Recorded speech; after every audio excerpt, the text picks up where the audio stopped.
Hello everybody, in this video we talk about lighting with RGB lights, and after this video you should be able to shoot something like this. This is a scene from a random commercial I found online, and as you can see we have a lot of RGB lights going on the scene. Why is the scene looking good and what are the mistakes you can make? As you can see, when you're shooting in the dark, practicals are everything. So lights are the things that gives our image life, because without light you wouldn't see anything. So, and in the dark, as most of the people know, we don't see much. So these lights give us something to look at, something interesting. And in combination with a promise filter, you also get this nice soft glow.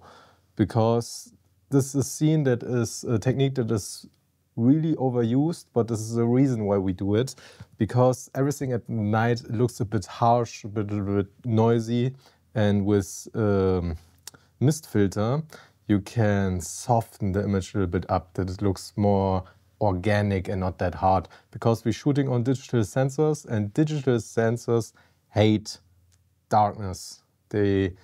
This is what throws a lot of people off when they look at an image and it doesn't look as high quality. And that's the reason why we use mist filters, because it's something that the human eye is not used to see, so it's something special, and it softens the image a little bit and makes it a little bit more creamy. The next thing that is important in a scene like that, these lights are not strong enough most of the time to give our actor the right exposure. So what you do is, when you're shooting at night, the most important thing for you is not to light this guy.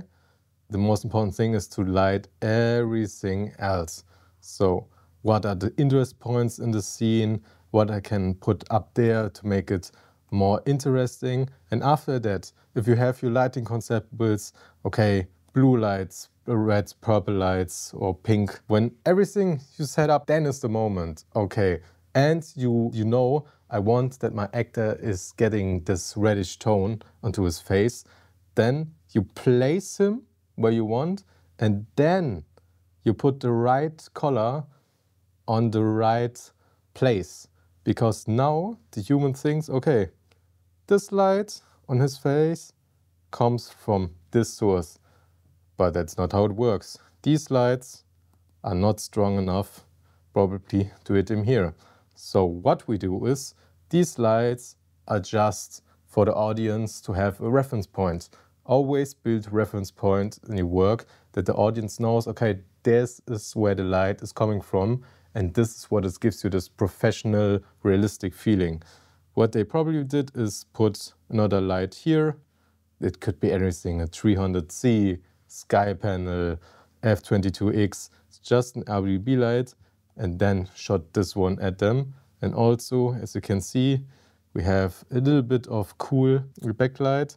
Then there should be somewhere blue backlight that is hitting them, just to round everything a little bit up. To shoot a scene like this, it's not difficult to light the actor here. What's most important is, place your camera, know what color you want your actor to have, put these lights, these practicals in this area, and then you look, okay, whoa, can I make the room more interesting? Okay, we have sky line in the background that gives us this nice practicals. We have this LED sign in the background. This is something interesting. And then we put our asteras everywhere to make it even more special. Then this scene is also from this video. In this scene, it happened something different that I talked with you before. As you can see, we have really crushed blacks. Here is no detail at all. And the reason for that is probably when they shot it, it wasn't looking like that. But the problem is when you want to light your actor red on camera, it looks red, but it's not. So you have to really pull your exposure down. So these rich red colors doesn't happen on 50 IRE where you put normally your skin tones. They're way down on 30, 20 to get these rich tones. And they probably didn't calculate it like that. And that's the reason everything in the background looks really crushed. That's my theory. The other theory is they want to make it look like that. So, because when you shot on film back in the day, you had a lot of, back in the day, today you also shot on film, you have a lot of crushed blacks, because film also needs a lot of light, but it handles the blacks, I think, a little bit better, a little bit more natural. Here it looks very digital. Also, as you can see, we have some artifacts on the skin. These are all problems with digital sensors. But what does make the scene look cool? You also have to think about it, this is a still frame. We're shooting video, everything when it's moved, it looks a lot better. So you don't have to judge your image based on the still.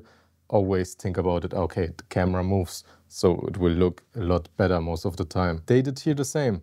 So we know, okay, this is a cool background. So we put our actor here.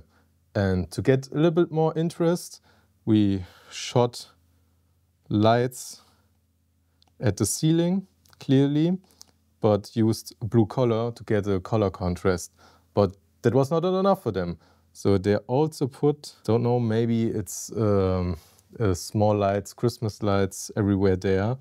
Just throw them on every balcony and get this extra points of interest. Without them, this image would look really dead. So like I said before you think about your actor, think about the background, because that's 90% of the image. Also here is not much detail, only a little bit of a rim light so that we know someone is standing here. This scene is also from the same video, but I want to show you how different a night scene could look like here.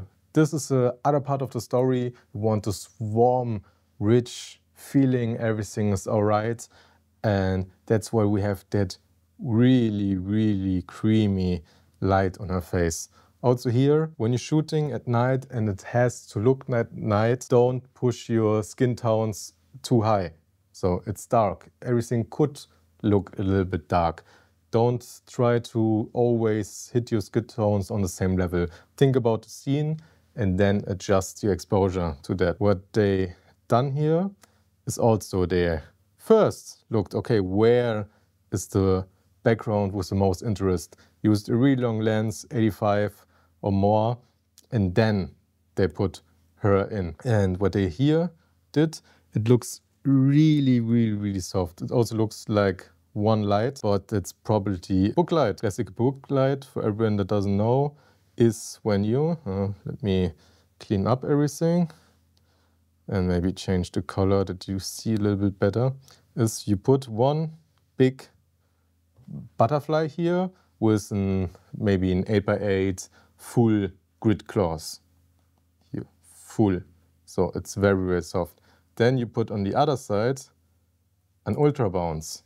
And in between them, you put a light, a strong light, because now you want to bounce the light in here and then diffuse it with this light. So what you get with this is a really, really soft light, because this light gets diffused and it's really soft and even and goes through the really hard, thick texture from the butterfly.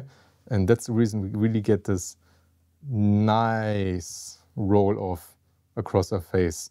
But also think about it, is the reason why it looks so good is because we're a little bit under exposure.